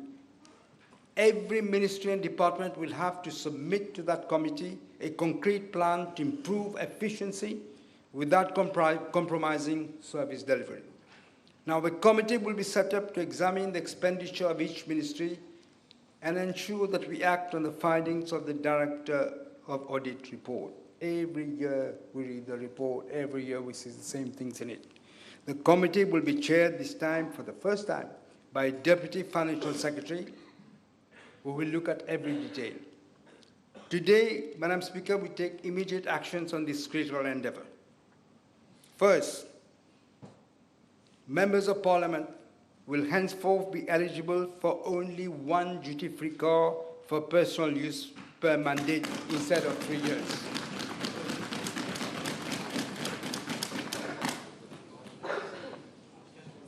I didn't expect they would all clap. Second, the Mauritius Institute for Training and Development, the Institute of Technical Education and Technology, and the Skills Development Authority will merge into one institution to avoid duplication, wasteful duplication. Third, the Ministry of Arts and Culture currently oversees 34 parastatal and affiliated bodies with overlapping mandates, fragmentation, and weak coordination. A major reorganization and rationalization exercise will be carried out by that ministry. Madam Speaker, before speaking about our tax policies, let me sketch the picture of the budget outturn for this financial year, that is 2025-2026. Total revenue would be 203.6 billion rupees, and total expenditure would amount to 250.1 billion rupees. As a result, the budget deficit is estimated at 46.5 billion rupees. As a percentage of GDP, the deficit works out at 6%. If we had received the 10 billion from the Chagos, the budget deficit would have been 4.7%. This would have been marginally lower than what we initially forecasted at 4.9%. Public sector debt would amount to 681.9 billion rupees at the end of June of this year, equivalent to 87.8% of GDP, which is the reduction. From June 2025, it was 88.5%. Now I come to our tax policies. The rates of excise duty on tobacco products and hard liquor will be increased by 10%, whereas that of liquor will be realigned with effect from the 20th of June 2026. But I'm happy to announce that there will be no increase in the rates of excise duty on wine and beer. The excise duty on the sugar content of sugar-sweetened products will be increased from 12 to 15% per gram of sugar with effect from the 20th of June 2026. These rates will be extended to other sugary products such as sweets, fruit jellies, jams, crystallized fruits, biscuits, waffles, wafers, and chewing gums with effect from the 1st of October of this year. I will move for the financial resolution regarding the increase in the rate of excise duty for tobacco, strong alcoholic drinks, and sugar-sweetened products later. Currently, the excise duty of 2 rupees levied per PET bottle is limited to bottles containing beverages. This will now be extended to all plastic bottles, regardless of the content, as from the 1st of October. An insurance premium tax will be introduced with effect from the 1st of January 2027 at the rate of 5% on short-term general insurance. This will apply to new as well as to renewed policies. I am introducing an annual fee payable by an owner of a motor vehicle who has opted for the assignment of an old registration mark or an acquired personalized mark. I'm limiting the deduction allowed against the corporate climate responsibility levy. Regarding personal income tax, we are introducing a new tax band. The 20% tax rate will be applicable on the portion of chargeable income exceeding 1 million rupees up to 12 million rupees. Any chargeable income in excess of 12 million rupees will be taxed at the rate of 35%, and this tax band will replace the fair share contribution for individuals. I'm setting up a high-level committee under the aegis of the Ministry of Finance to fundamentally review our tax system with a view to enhancing its fairness, its efficiency, and international competitiveness. The committee will include tax experts and will be supported by the IMF and other international experts. Let me now come to our policy on value-added tax. Despite our effort to redress our public finance, we are still in a tight budgetary situation. However, as a caring government, and after careful consideration, I am pleased to announce that there will be no increase in the VAT rate.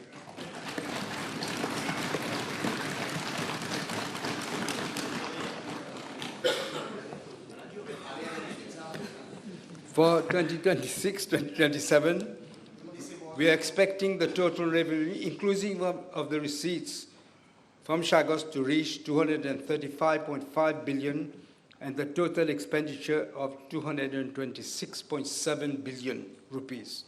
This would translate into a budget deficit of 3.7% of GDP. The public sector debt is projected to continue its downward trajectory, reaching 85.5% of GDP by the end of June 2027. And through our continued commitment to restore fiscal sustainability, balanced with inclusive growth, we expect public sector debt to fall below 80% of GDP by June 2029.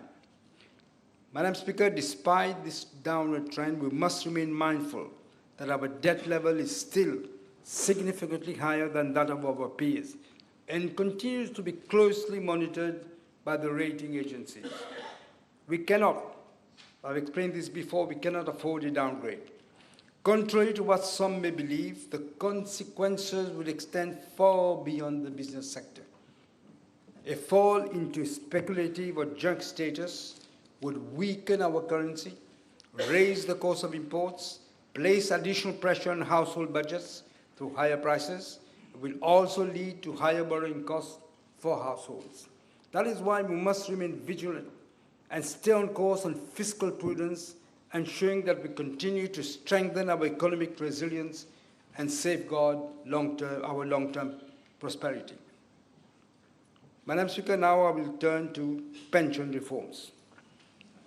We made a solemn pledge to the electorate in November 2024 to be a government of change, and we are delivering on that pledge. As we look at repairing the damages we have inherited from the previous government, it was impossible not to miss the huge elephant in the room. That is a broken and completely bankrupt pension system, no longer fit for purpose. We could have turned a blind eye to it, Madam Speaker. Pretend that it was not there, even though it was a huge elephant. But as the responsible government entrusted with a clear mandate for change, we chose to deal with the problem head-on. Where systems fall, government must lead. Governments must protect the population, both present and the future generations. To ignore the problems would have been a betrayal of the trust of the people who have placed on us. Shirking from our responsibility, it would have been totally unfair also to leave to our children and their children the task we are supposed to do. There were many flaws in the BRP system, some of them fortuitous, others structural, but both severely undermining its sustainability. First of all, let me remind the House, being an unfunded, a pay-as-you-go system, it was financed totally by the taxpayer. Secondly, it had become an increasingly weighty component of the government budget, accounting for nearly 25% of expenditure, just pensions, more than the budgets for education, add to that health and the social housing budgets together. Pension was costing more. Thirdly, the eligibility age of 60 years, which is 5 full years below the statutory requirement age of 65. It's a unique case in the world, anonymous, but it's unique to us. Fourth, the dependency ratio measured as the number of workers per pensioner above the age of 65 was fast declining, as we all know, from 16 in 1962 to 4.7 in 2025, and projected to decline to 3 in 2049 and to 2.5 in 2064, because, again, of an aging population. Fifthly, the structural flaws in the system were aggravated by the introduction of the CRG by the previous government in 2010. It compounded its deficits and unsustainability.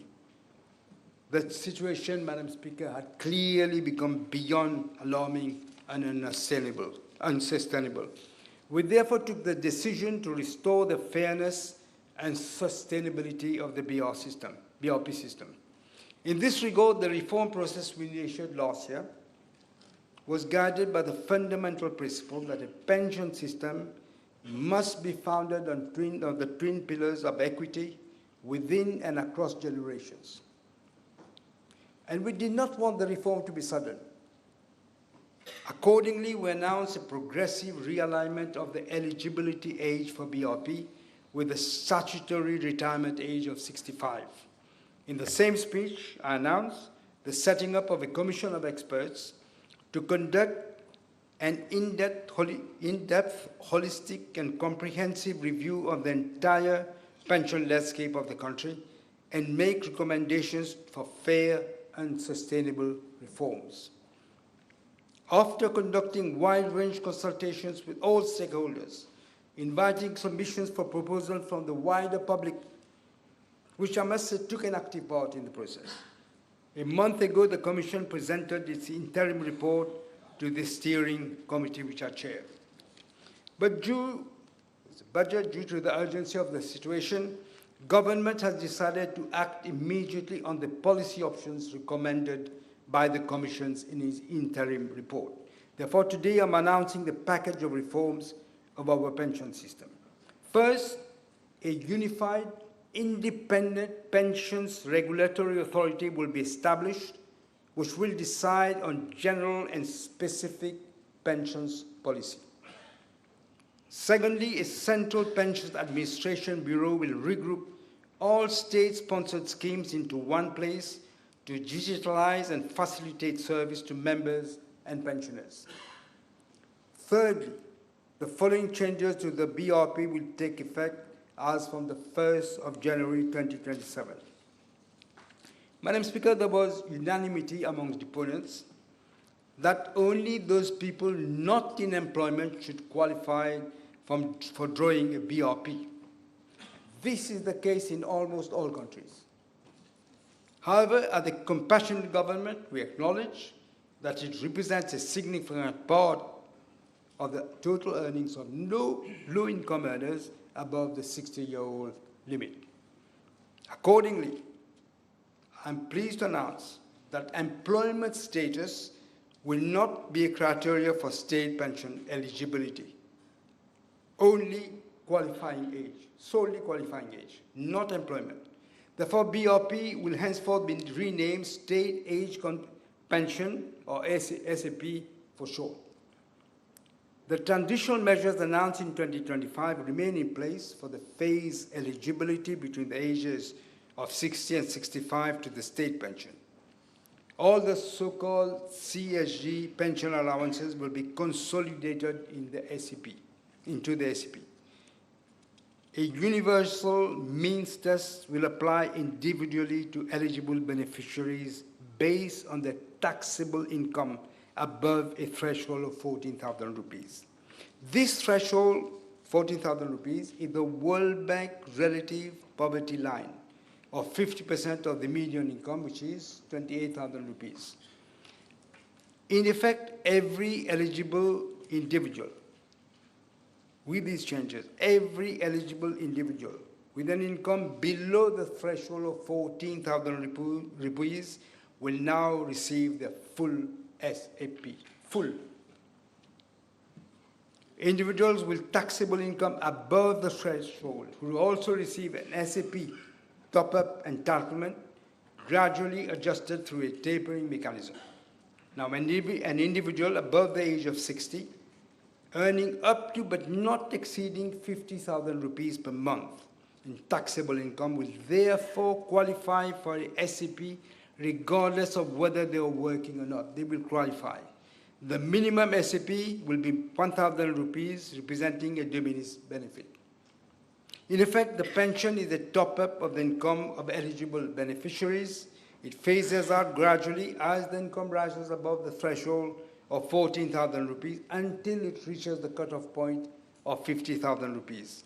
This ensures that scarce resources are channeled equitably towards protecting low-income earners who are most in need of financial assistance from the state.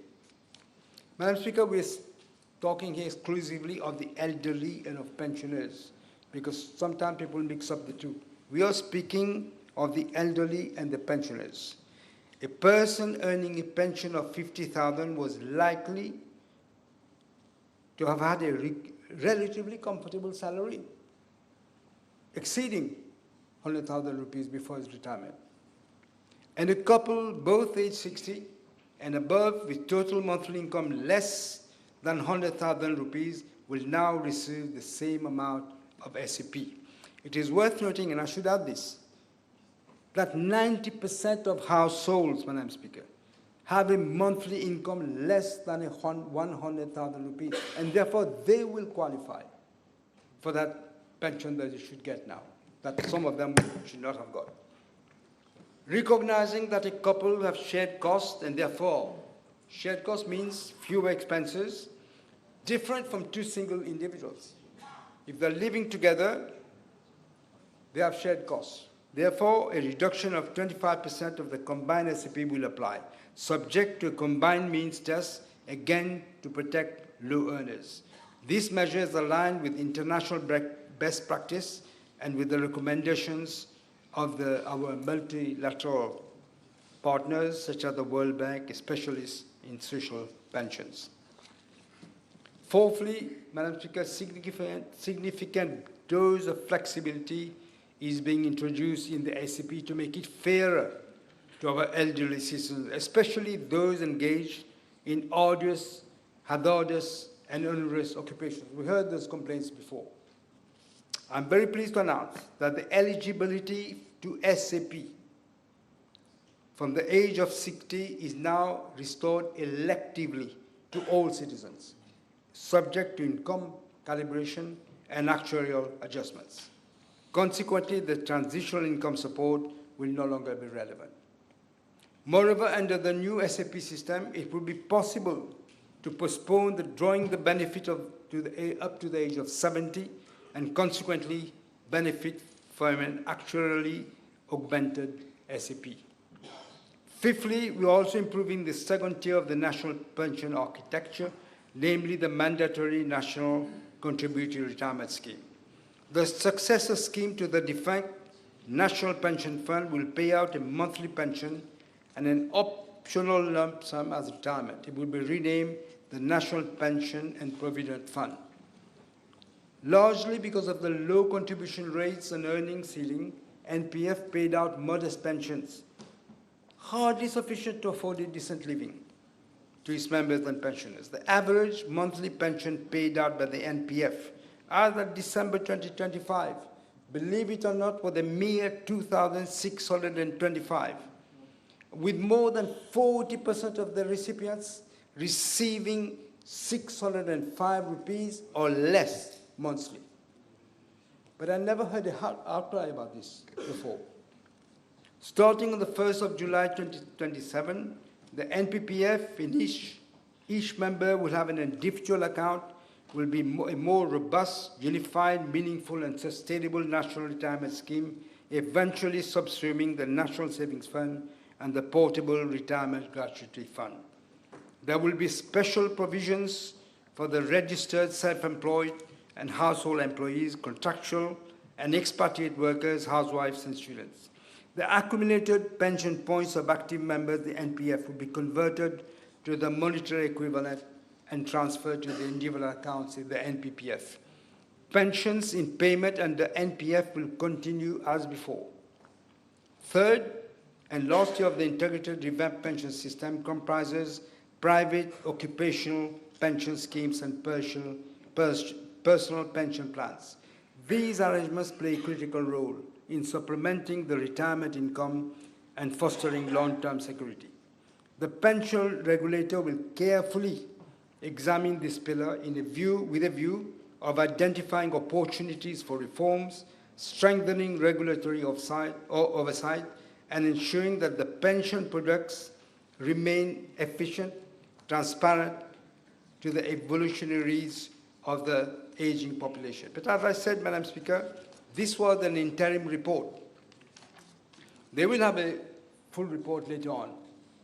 We will ask them to look at everything when they look at the report. The pensions and provisions of public officers, employees of statutory bodies and public officials are not in sync with the other sectors. Relevant reforms will be looked into by the pensions regulator. In regard to serving members of the National Assembly, they will henceforth be put on an equal footing with public officers. That they will contribute, that is, they will contribute to their individual accounts in the NPPF. The standard pension payment for members of the National Assembly will now be 65 to coincide with the statutory retirement age, and not simply on completion of 2 terms, as is currently the case.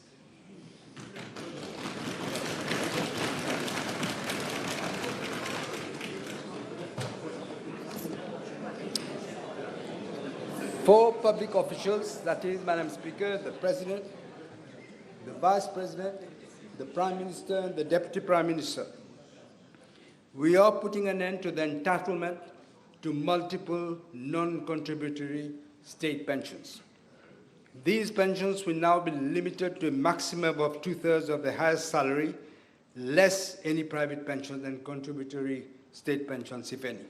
For such public officials whose pensions are either in payment or paused, the pension will be immediately delinked from the PRB. Further increases will be aligned with what is proposed for public officers and workers at large. Therefore, with effect from the 1st of July 2026, the emoluments of the serving President, the serving Vice President, and the pensions of retiring President and Vice Presidents, and wherever applicable to pensions of surviving spouses, will become fully taxable.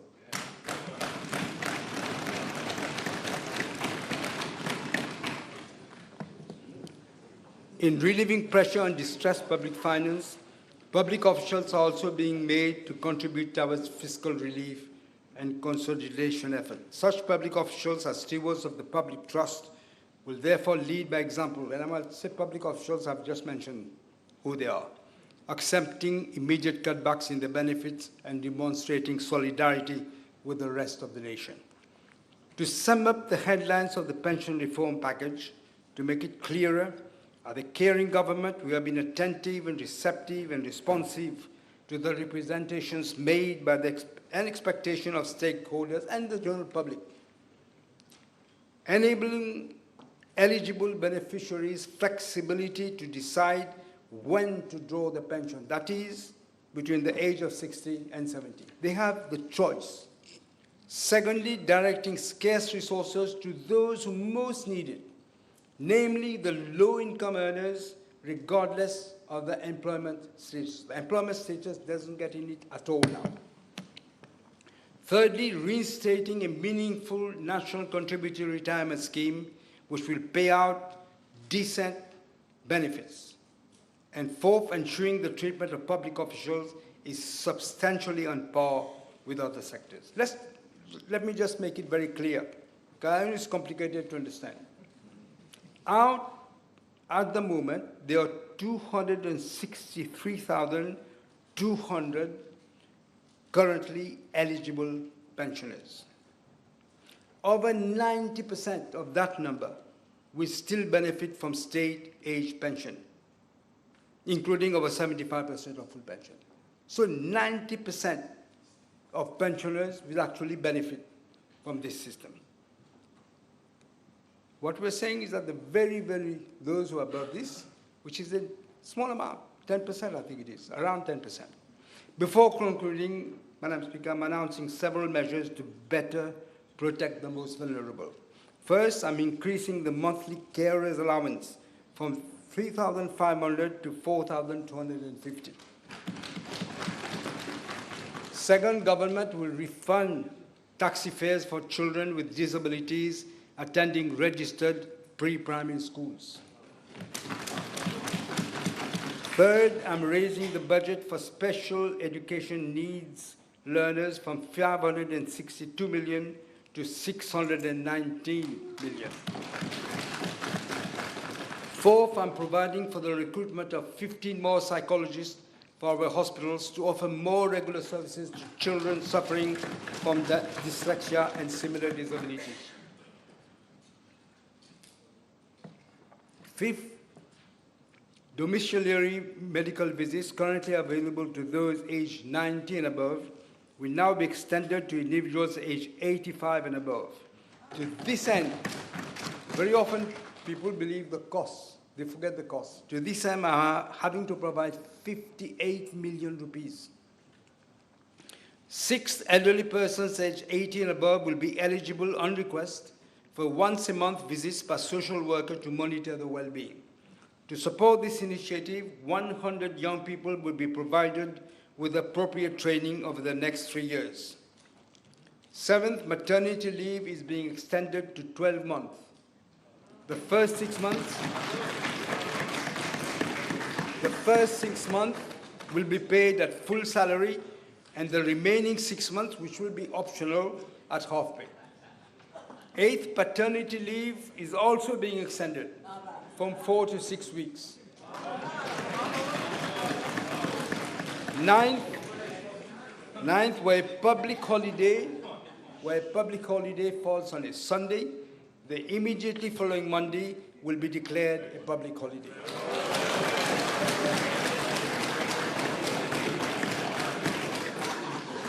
Madam Speaker, the 10th measure is that every young person in Mauritius deserves equal hope and opportunity. Yet our education and training system does not give vocational students the recognition that they deserve.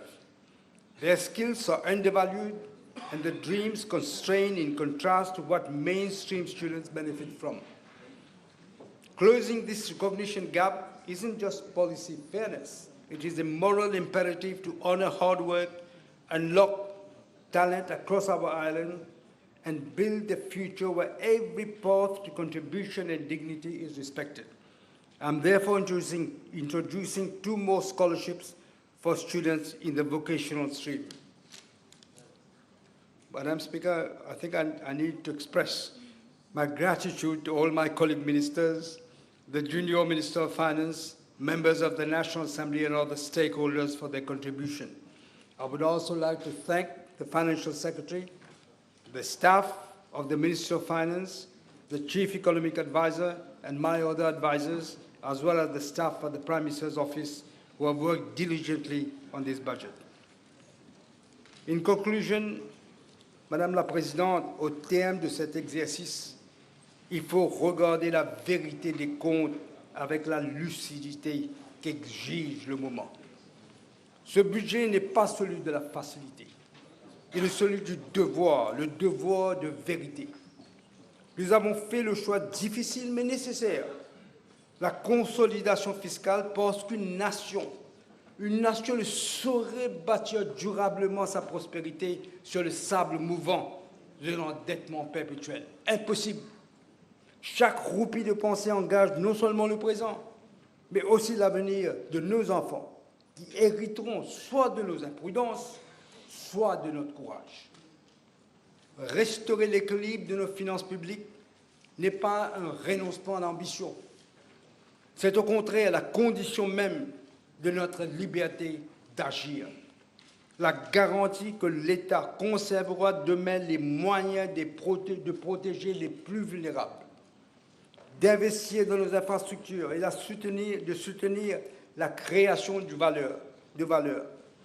La responsabilité que nous assumons aujourd'hui n'est pas une contrainte subie, mais un acte de confiance envers le peuple, à qui nous devons la vérité plutôt que des promesses sans lendemain. La discipline budgétaire est l'expression la plus haute du respect que nous portons à ceux qui travaillent et produisent. Que nul ne se trompe. La rigueur que nous imposons n'a d'autre finalité que la pérennité du modèle de développement et de la souveraineté économique de notre pays.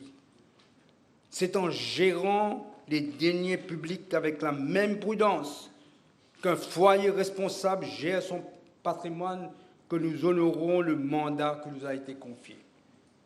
Qu'il me soit permis, pour conclure, de rappeler l'avertissement intemporel d'un grand économiste français, Frédéric Bastiat, qui démasquait, voici près de 2 siècles, en 1848, la plus ténace des illusions. Et je cite, « L'État, c'est la grande fiction à travers laquelle tout le monde s'efforce de vivre aux dépens de tout le monde. » With these words, Madam Speaker, I now commend the bill to the House.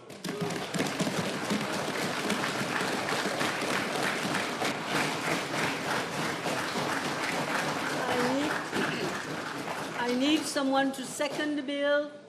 Second, yes. Okay.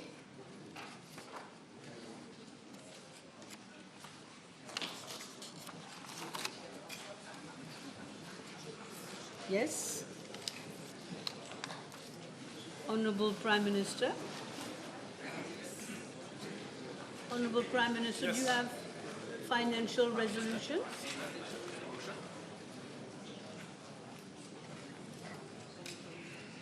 Madam Speaker, I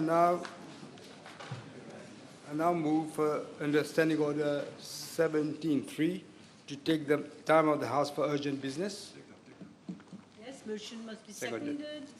Yes, DPM, yes. Madam Speaker, having obtained your permission, sorry. No, let me put it first. Allow me to ask members what they feel about it. Question is that Dr. the Honourable Prime Minister be allowed under Standing Order 17.3 to take the time of the House for urgent business. Those in favour say aye. Those against say no. The ayes have it. Yes, now you've got my permission. Yeah. Madam Speaker, having obtained your permission, I move for the suspension of Standing Order 29.1 in order that I may present a financial resolution without notice. Motion seconded. Yes. Question is that Standing Order 29.1 be suspended so that Dr. the Honourable Prime Minister be allowed to present a financial resolution without notice. Those in favour say aye. Aye. Those against say no. The ayes have it.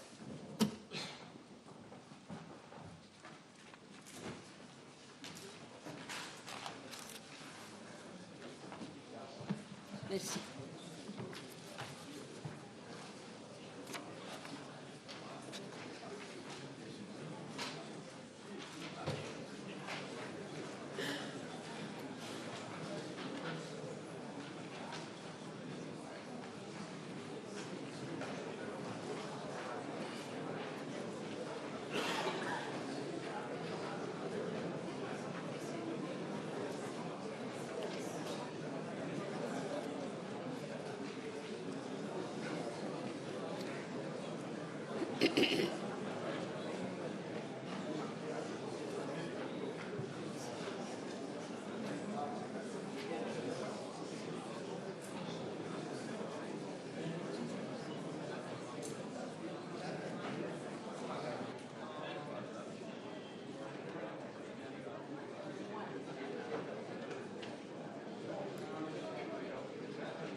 Everybody's got a copy?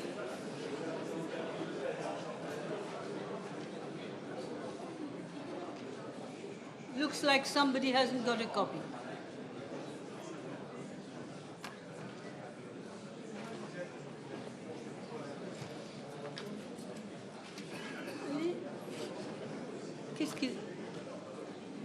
Honourable Bichuk, who are you talking to? Did you get a copy? Okay, gave me the impression you didn't get a copy. Everybody's got a copy? All right. Dr. Ramgoolam, yes, Prime Minister. Yeah, Madam Speaker, I move that this Assembly resolves, with effect from the 20th of June 2026, that excise duty shall, in respect of these excisable goods falling under the respective HS codes as specified in the schedule to this resolution, be levied at the corresponding rate specified in column 5 of the schedule. Yes, this needs to be seconded. PM, you must follow. The Honourable Deputy Prime Minister has just seconded. The question is that this Assembly resolves that with effect from 20th June 2026, excise duty shall, in respect of the excisable goods falling under their respective HS codes, as specified in the schedule to this resolution, be levied at the corresponding rate specified in column 5 of the schedule.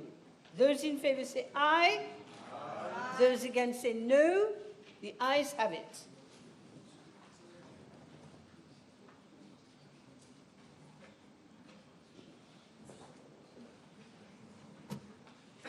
Yes. Madam Speaker, I move for the adjournment of the House to Monday, the 22nd of June, 2026 at 11:30 a.m.